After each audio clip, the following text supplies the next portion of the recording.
In der Nähe von Potsdam liegt am südlichen Havelufer der kleine kurfürstlich-königliche Landsitz Caputh.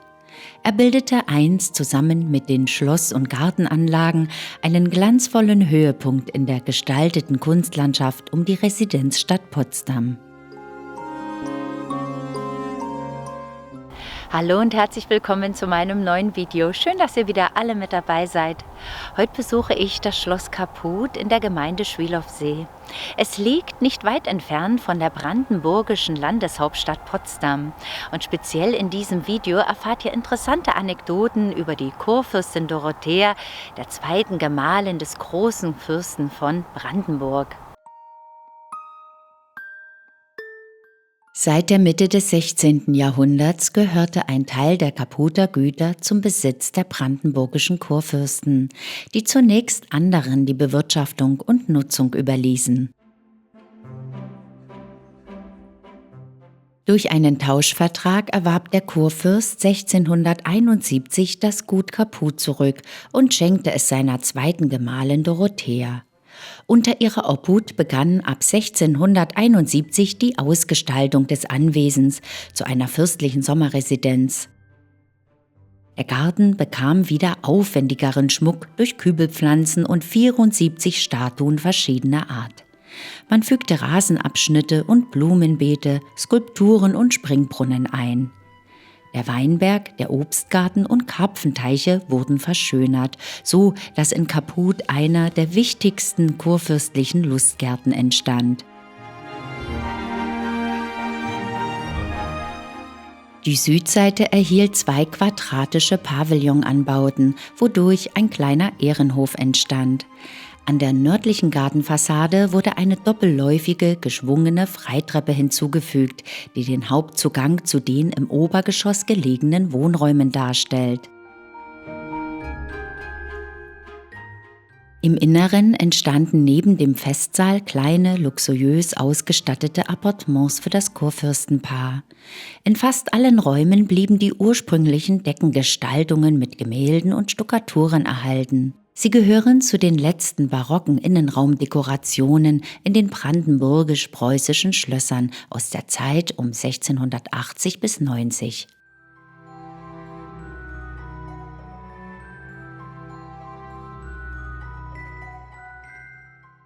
Alle Gemächer und Kabinette waren mit kostbaren Ledertapeten, Brokat- oder Atlasstoffen ausgestattet. Zur Einrichtung gehörten Lackmöbel mit edlen Hölzern furnierte Schränke und Tische, große Spiegel, Marmorskulpturen, ostasiatische Porzellane, Silbersachen und über 300 Gemälde. Das obere Vestibül bildete den herrschaftlichen Eingang in das Schloss, den man von der Gartenseite kommend über die geschwungene Freitreppe erreichte. Von hier aus betrat der Besucher die links und rechts gelegenen Appartements der Kurfürstin Dorothea bzw. des Kurfürsten Friedrich Wilhelm. Die um 1690 bis 1700 ausgeführten Deckenstuckaturen mit kräftigen Akanthusranken rahmen ein erst um 1910 eingefügtes Leinwandgemälde. Ursprünglich gab es an dieser Stelle ein aus kurfürstlicher Zeit stammendes Freskobild mit einer Darstellung von 3 Genien mit Kurhut. Die beiden Büsten aus Sandstein zeigen den großen Fürsten Friedrich Wilhelm und seine zweite Gemahlin Dorothea. Auf der westlichen Seite des Schlosses bewohnte die Kurfürstin ein Appartement aus einem Vor- oder Audienzzimmer, einem Schlafgemach und 2 Kabinetten. 1671 erwarb der große Kurfürst das Gut mit sämtlichen Ländereien und dem Weinberg. Seine zweite Gemahlin, die Kurfürstin Dorothea, erweiterte das Schloss ab 1673 zu einer repräsentativen Dreiflügelanlage mit einer doppelläufig geschwungenen Freitreppe an der Nordseite, dem damaligen Hauptzugang vom Templiner See, über den man das Schloss Caputh per Schiff aus Potsdam erreichen konnte. Dorothea Sophie von Schleswig-Holstein-Sonderburg-Glücksburg war eine Urenkelin des dänischen Königs Christian III. Und dadurch auch mit dem dänischen Königshaus verwandt. Sie wuchs auf Schloss Glücksburg auf. Dorothea war eine selbstbewusste und geschäftstüchtige Frau. Um die finanzielle Versorgung ihrer 4 Söhne zu sichern, erwarb sie 1670 Brandenburg-Schwedt und weitere Gebiete. Für die Lindenallee als Flaniermeile soll Dorothea 1680 den ersten Baum gepflanzt haben.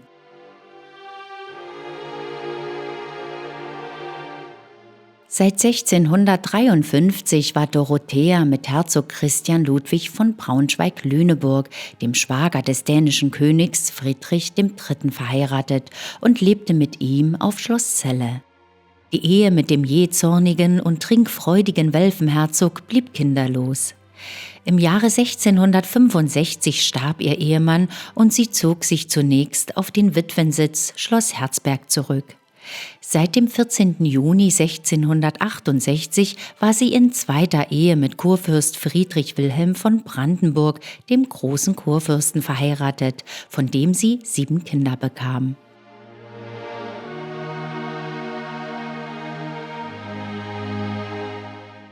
Das Schlafgemach der Kurfürstin wird bestimmt durch die stuckierte Alkovenumrahmung mit Lorbeerlaub, Fruchtgirlanden und einer bekrönenden Kartusche, in der Genien einen Schild mit dem Monogramm der Kurfürstin Dorothea tragen. Die raumhohe Nische mit schwarzem Kachelofen ersetzte ab 1788 die ursprüngliche Kaminachse. Links und rechts vom Alkoven stehen 2 Lackschränke in Schwarz und Gold, die vermutlich um 1700 in England entstanden sind. Darauf stehen blau-weiße holländische Fayencen aus dem 17. Jahrhundert. Ergänzt wird die Einrichtung durch einen Tisch mit mehrfarbiger Chinoiserie-Malerei auf weißem Lack. Das auffallend große Gemälde im Alkoven zeigt eine Allegorie auf die Huldigung der pommerschen Stände vor dem großen Kurfürsten nach der Eroberung von Rügen, Stralsund und Greifswald. Im Zentrum des Gemäldes stehen Kurfürst Friedrich Wilhelm, seine zweite Gemahlin Dorothea und Kurprinz Friedrich. Friedrich rechter Hand wird flankiert vom brandenburgischen Herold mit dem Wappen, denen die beiden wilden Männer links im Bild die pommerschen Wappen darreichen. Über dem Kurfürsten verkündet der Siegesgenius mit einer Trompete den Ruhm seines Sieges und krönt ihn gleichzeitig mit dem Lorbeerkranz. Verschiedene Projekte dienten der Wiederbelebung der infolge des Dreißigjährigen Krieges noch lange Zeit schlechten Wirtschaft in Brandenburg. Die Kurfürstin setzte sich gemeinsam mit ihrem Gemahl für die Entwicklung von Potsdam als zweite Residenz des brandenburg-preußischen Staates ein.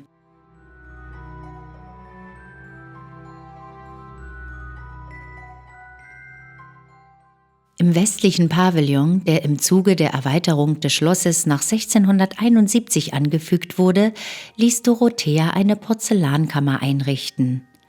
Erhalten blieb die Deckendekoration mit kräftig stuckiertem Akanthusblattwerk aus der Zeit um 1690 bis 1700. Das Deckengemälde zeigt eine auf Wolken thronende Borussia, die Personifikation Brandenburg-Preußens. Ihr zu Füßen liegen Attribute der Macht, des Reichtums und der Künste. Des Weiteren sind 4 Mohrenbüsten aus farbigem Naturstein ausgestellt. Die Skulpturen stammen vermutlich aus der ehemaligen kurfürstlich-königlichen Kunstkammer im Berliner Schloss. Unter Friedrich II. Bildeten sie mit 2 weiteren Büsten das sogenannte Mohrenrondell an der Hauptallee im Parc Sanssouci.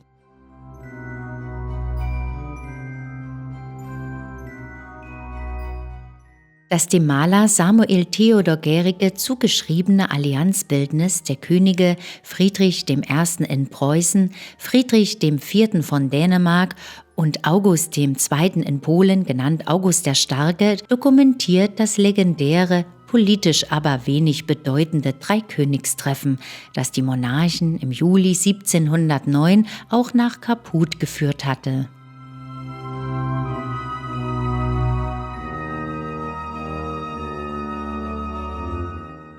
In der Geschichtsschreibung werden die Leistungen der gebürtigen Glücksburgerin, der Kurfürstin Dorothea, seit jeher weitgehend anerkannt.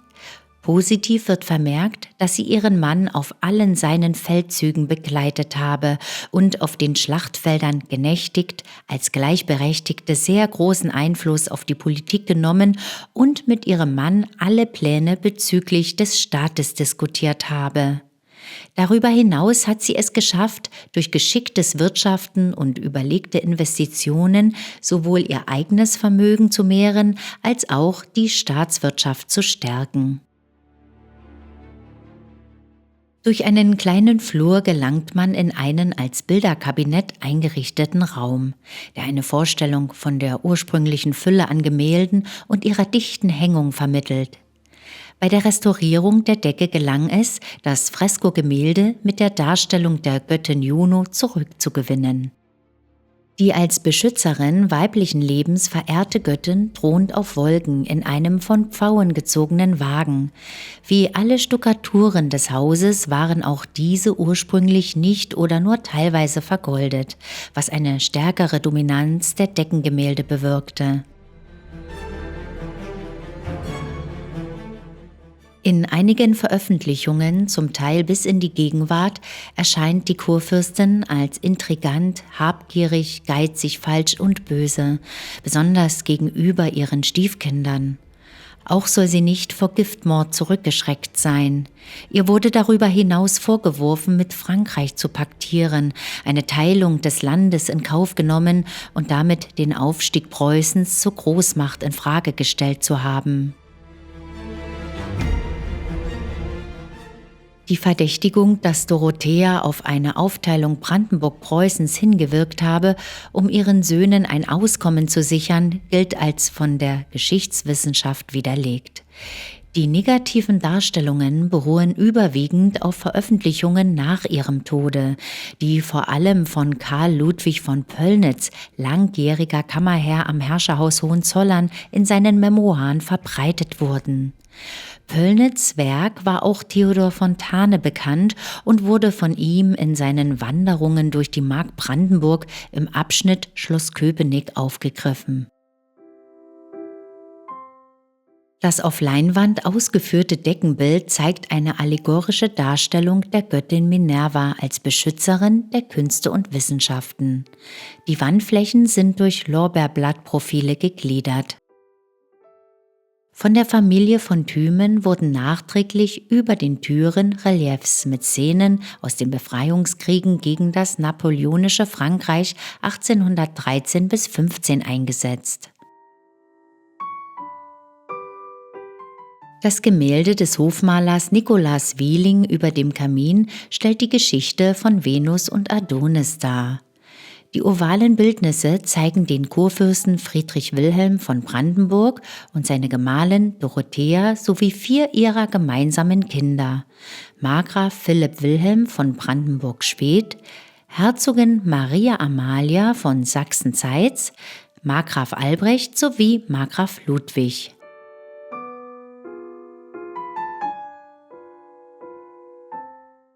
Die eiserne Kaminplatte trägt das Monogramm der Kurfürstin Dorothea mit der Jahreszahl 1684.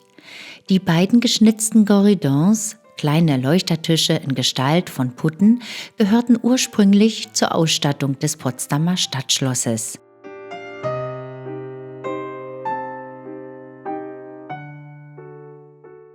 Nach dem Tod Dorotheas kaufte Kurfürst Friedrich III. Den Landsitz von seinen Halbgeschwistern, die das Anwesen von ihrer Mutter mit dem kompletten Inventar geerbt hatten, und richtete das Schloss neu und ebenso prachtvoll ein. Der Tradition folgend übereignete er Kaput 1690 seiner Gemahlin Sophie Charlotte. Sie gab das Geschenk jedoch 4 Jahre später an den Kurfürsten zurück, um sich einem neuen Schlossbau im nahe bei Berlin gelegenen Lietzenburg, seit 1705 Charlottenburg genannt, zu widmen.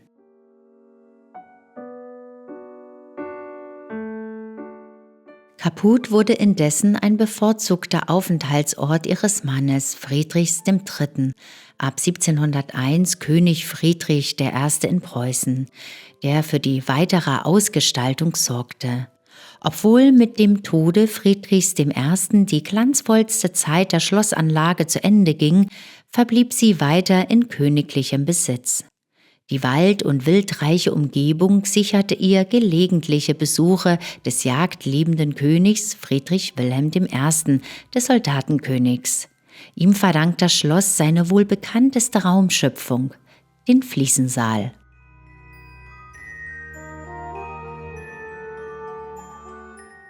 Er ist ein ganz besonderer Raum, welcher für die Vorlieben der Brandenburger für niederländische Wohnkultur steht.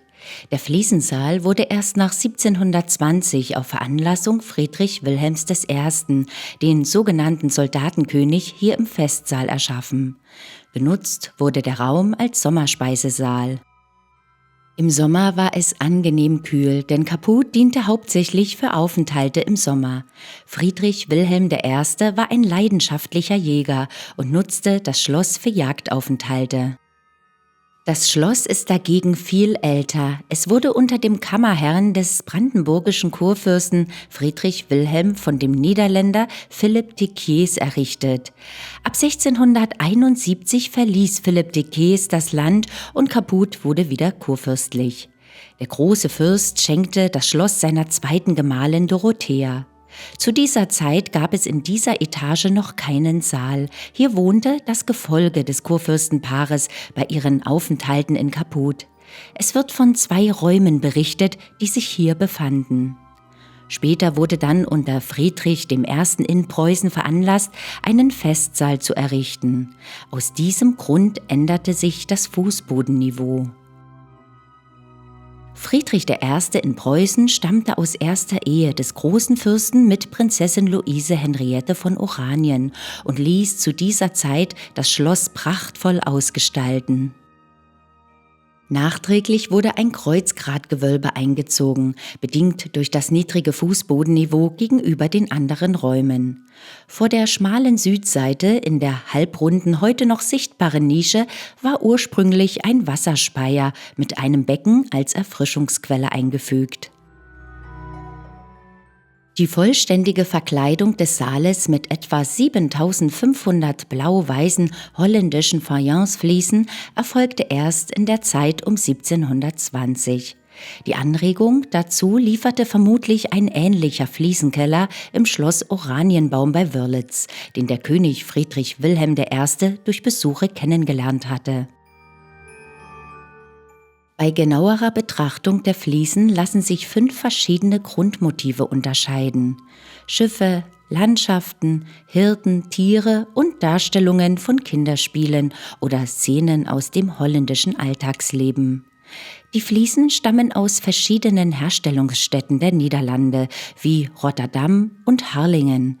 Nicht alle Fliesen stammen aus diesen Produktionsstätten, sondern wurden auch in Friesland und Utrecht gefertigt.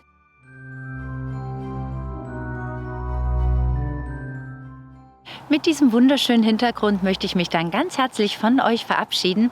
Ihr habt nun viel Spannendes über das Schloss Kaput erfahren. Hat euch dieses Video gefallen, dann würde ich mich wieder sehr über einen Daumen hoch freuen. Und wollt ihr nie wieder ein wunderschönes Schlösser- und Burgenvideo verpassen, dann abonniert am besten gleich den Kanal. Ich sage dann schon einmal Tschüss und auf Wiedersehen. Bis zum nächsten Mal. Tschüss!